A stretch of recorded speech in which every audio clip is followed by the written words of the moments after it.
In 1917, Frederick Loring Seeley, who was the designer and president of the Grove Park Inn, bought Biltmore Estate Industries from Edith Vanderbilt. Formed in 1905 by Mrs. Vanderbilt, Eleanor Vance, and Charlotte Yale, Biltmore Estate Industries had grown from a small wood carving club to a respected arts and crafts cottage industry.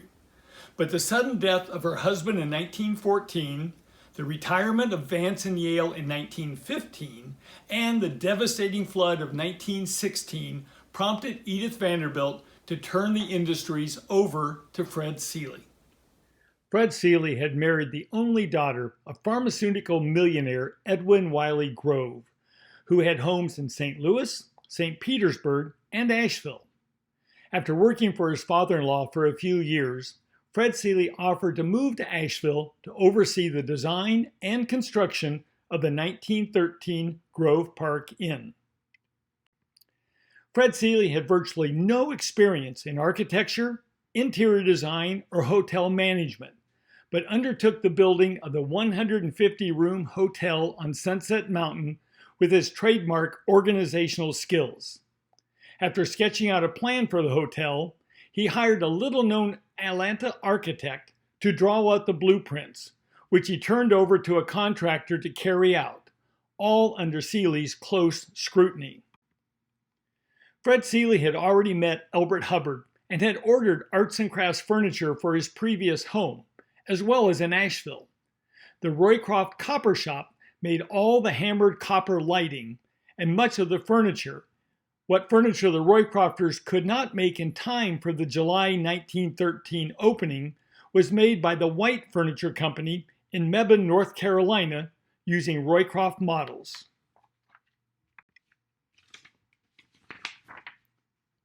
The opening of the Grove Park Inn on July 12, 1913, attracted wealthy individuals from across the country, prompting one newspaper to declare it the finest resort hotel in the world.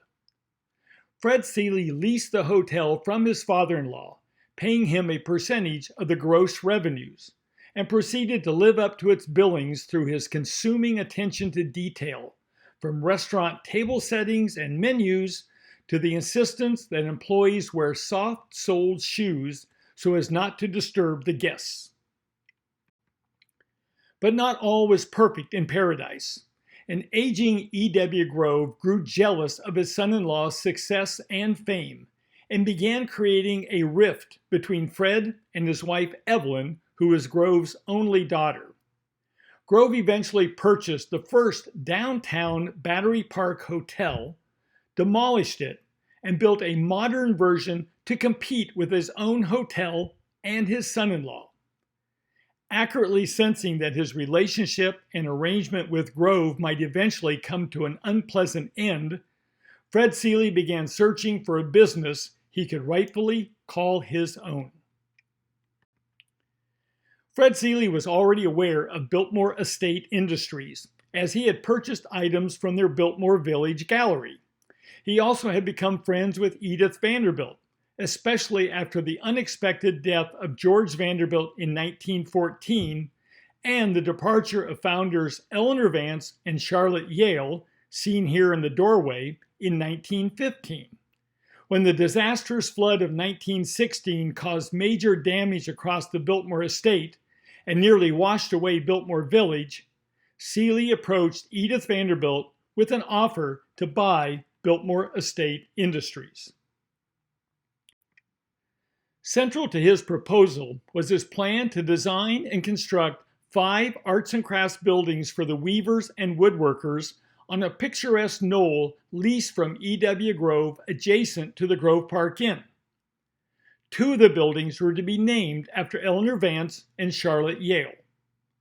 Although her advisors felt that Seeley's offer of $10,000 for the industries, their equipment, and their inventory was insufficient, in 1917, Edith Vanderbilt accepted it.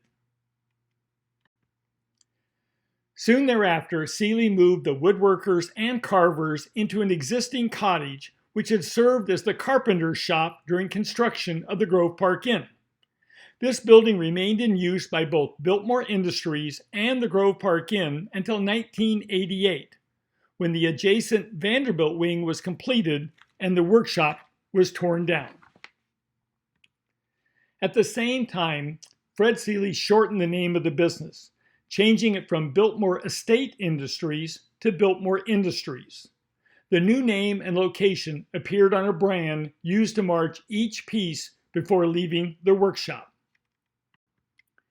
The talented George Arthur, seen here on the far right, remained as shop foreman, but it soon became evident that he and Fred Seeley had different approaches toward time cards, production schedules, and staffing. Before the end of the year, George Arthur resigned to take a position as a teacher at Asheville School and was replaced by Bob Stevens, who remained for several years. Among the many men and women who worked for Fred Seeley was George Masa, a Japanese landscape photographer who worked for brief periods of time at both the Grove Park Inn and Biltmore Industries as he was struggling to make a living as a professional photographer. Here he is seen carving an intricate squirrel to be added to the carved walnut bowl on his workbench. Among the changes which Fred Seeley made was the elimination of custom-made furniture produced in the workshop, as he felt custom work invariably required more time than the workshop was typically charging. Instead, he directed them to focus their attention on smaller carved items, such as bowls, trays, and picture frames, which would appeal to tourists staying at the Grove Park Inn and could be easily shipped across the country. Fred Seeley had difficulty grasping and measuring the amount of time each carved bowl, picture frame, or tray required, as well as the unpredictable nature of wood. After failing to find mechanical carving machines which performed to his standards, he gradually discontinued the wood carving department from Biltmore Industries. For a while in the early 1920s, he commissioned Eleanor Vance, Charlotte Yale, and their woodworkers in Tryon produce items which clients requested. Eventually, he employed just one or two carvers to produce a few of the more popular items which were sold at the gift shop inside the Grove Park Inn. In 1919, in response to complaints from guests having their meals at the restaurant inside the Grove Park Inn, Fred Seeley ordered 350 pairs of oak arms from the Roycroft Furniture Shop in East Aurora, New York. He then instructed the woodworkers at Biltmore Industries to attach the short arms to the chairs using square lag bolts, making them slightly more comfortable to sit on. In contrast to wood carving, which Fred Seeley never embraced, the weaving of homespun cloth appealed to him, as he could readily chart the number of yards produced by each weaver.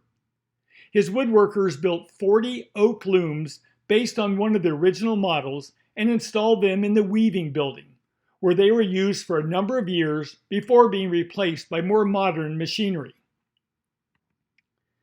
Just as he had done when he undertook the building of the Grove Park Inn, Fred Seeley learned everything he could about the weaving of homespun cloth, from the type of sheep which produced the finest raw wool to the various colors of dyes used in the vats in his buildings, as well as the machinery which spun the wool into spools of thread before it was loaded onto the looms. At their peak in the 1920s, nearly 100 workers could produce almost 1,000 yards of cloth a day. For decades, Biltmore Industries' homespun cloth was considered the finest in America, sought by celebrities, politicians, and business people for their tailors to transform into suits. Fred Seeley proved equally adept at marketing Biltmore homespun through national advertising campaigns to sending free cloth to influential men and women, including First Ladies Grace Coolidge, Lou Hoover, and Eleanor Roosevelt.